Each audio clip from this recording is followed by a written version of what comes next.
जिस रास्ते से वो गुजरता था वहाँ कोसों दूर इंसान तो क्या, इंसानों की छाप तक मिलनी बंद हो जाती थी।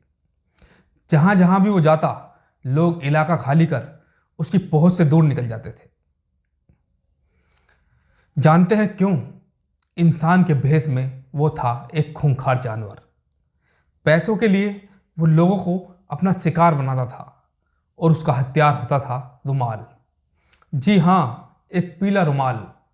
वो रुमाल से कर देता था अपने शिकार की मौत, क्योंकि खून से लगता था दुनिया के सबसे खूंखार सीरियल किलर को डर। एक नहीं, दो नहीं, 200 नहीं, 300 भी नहीं, पूरे 931 लोगों को उतारा था उसने अपने पीले रुमाल से मौत के घाट। वह जमाना जरूर अंग्रेजों का था, लेकिन जिसकी बेरहमी के किस्से सुनकर अंग्रेज भी थर थर कांपते थे। उसका खौफ करीब 50 साल तक कायम रहा। उसने बिना बंदूक और चाकू चलाए कुल 931 लोगों का कत्ल किया। यह आंकड़ा भी अंग्रेजों के हिसाब से माना गया, लेकिन पीड़ितों की संख्या कहीं इससे ज्यादा थी। यह दास्ता है एक ऐसे ठग की जो दुनिया का आज तक का सबसे क्रूर सीरियल किलर का खिताब हासिल है। बेहराम नाम का वो ठग असल में था बेरहम ठग।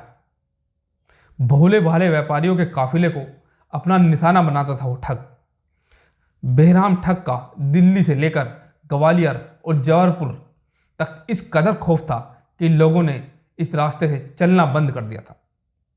आपको जानकर हैरानी होगी कि बेहराम का नाम सिर्फ किस्सों कहानियों में नहीं, बल्कि गिनीज बुक ऑफ रिकॉर्ड में भी उसका नाम बतौर सबसे खूंखार सीरियल किलर के नाम से दर्ज है। साल 1965 के दौरान मध्य भारत में बेहराम का जन्म हुआ था।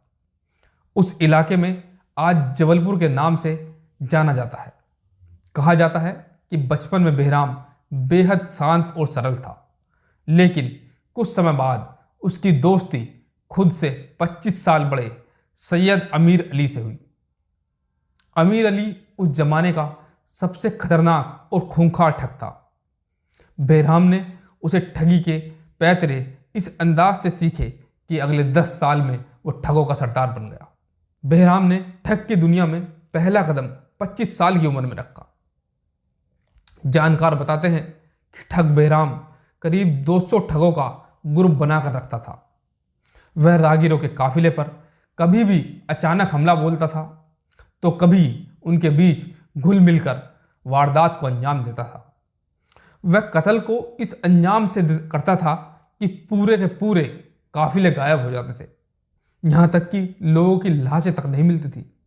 उस दौरान खबरें नहीं फैलती थी, परंतु इसके बावजूद भी उसकी हैवानियत की चर्चा हर किसी की जुबान पर रहती थी। उसके खौफ की वजह से सेना के जवान भी सफर करने से कतराते थे। जब बेहराम का खौफ पूरे देश में फैल रहा था, उस दौरान ईस्ट इंडिया कंपनी भी अपने कदम तेजी से भारत में जमा रही थी। बेहराम से निपटने के लिए अंग्रेजों ने जितने भी सैनिकों को काम पर लगाया, हर किसी को मौत के घाट उतार दिया गया था। ऐसे में अंग्रेजों ने अपने सबसे तेज तर्रार अफसर कैप्टन विलियम हेनरी सलीमैन को बेहराम को पकड़ने की जिम्मेदारी दी। कैप्टन सलीमैन ने पानी की तरह पैसा बहाते हुए पूरे देश में मुखबिरों का एक जाल बिछा दिया। एक दिन उनके हत्थे बेहराम का उस्ताद सैयद अमीर अली चढ़ गया। हुआ यूं था कि कैप्टन सलीमैन को अमीर अली के घर का पता मिल गया था, जिसके बाद उसने अमीर अली के घर वालों को कैद कर लिया। परिवार के मुंह में अमीर अली ने खुद को अंग्रेजों के हवाले कर दिया, साथ ही अपने चेले बेहराम का भी पता बता दिया। अमीर अली से पता जानने के बाद कैप्टन सलीमैन के हत्थे बेहराम नहीं चढ़ा और यह सिलसिला करीब 5 सालों तक यूं ही चलता रहा। साल 1838 के दौरान अमीर अली ने मुखबरी करके बेहराम को पकड़वा दिया। उस वक्त उसकी उम्र 75 साल थी। उसके गिरफ्तार होने के बाद जो उसने खुलासे किए, जो उसने बातें बताई, वो अब तक किसी को भी नहीं पता थी। गिरफ्तार होने के बाद बेहराम ठग ने बताया कि उसके गिरोह में कुछ सदस्य व्यापारियों का भेष बनाकर जंगल में घूमते रहते थे। व्यापारियों के भेष में इन ठगों का पीछा बाकी गिरोह करता रहता था। रात के अंधेरे में जो भी व्यापारियों का काफिला जंगल से गुजरता था, नकली वेश धारण करने वाले ठग उनके काफिले में शामिल हो जाते थे। ठगों का यह गिरोह धर्मशाला, बावड़ी इत्यादि के आसपास बेहद सक्रिय रहता था।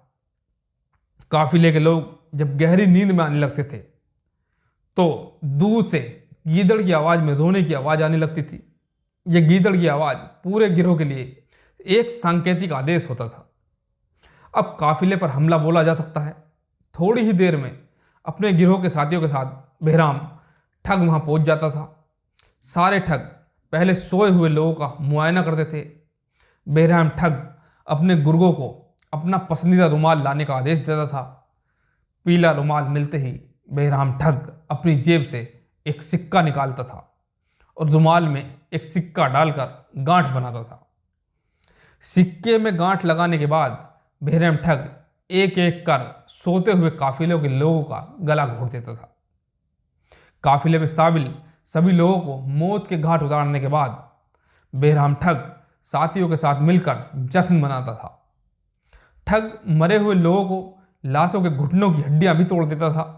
हड्डी तोड़ने के बाद लाशों को तोड़ मरोड़ कर मौका वारदात पर ही एक गड्ढा खोदकर दबा दिया जाता था। अगर वहीं उनकी कब्रगाह बनाना संभव ना हुआ तो उनकी लाशों को आसपास के किसी कुएं में फेंक दिया जाता था।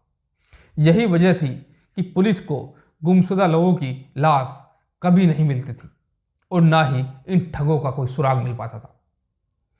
जानकारों की माने तो बेहराम मुसाफिर बनकर राहगीरों के काफिले में शामिल हो जाता था, जबकि उसके कुछ साथी कुछ दूरी बनाकर चलते रहते थे। रात के वक्त जब काफिले के लोग सो जाते थे तब बेहराम अपनी खास भाषा रामोसी में अपने साथियों को इशारा कर देता था, जिसके बाद काफिले पर अचानक हमला कर दिया जाता था। इससे पीड़ितों को बचने का मौका तक नहीं मिलता था। कहा जाता है कि ठगों की यह भाषा रामोसी इतनी कठिन थी कि अंग्रेजों के जासूस भी उसे डिकोड नहीं कर पाते थे। और यही कारण था कि इस बेहराम ठग का जो जुर्मों की दास्ता थी 50 साल तक चलती रही। और जब अंग्रेजों ने इसे पकड़ा तो उसके बाद अंग्रेजों ने इसे फांसी पर चढ़ा दिया और इसके साथ ही इसके 30-40 लोगों को और फांसी पर चढ़ाया गया, जिसके बाद इस पूरे गिरोह को खत्म किया गया और इस तरह से लोगों को उस बेरहम ठग से आज़ादी मिली।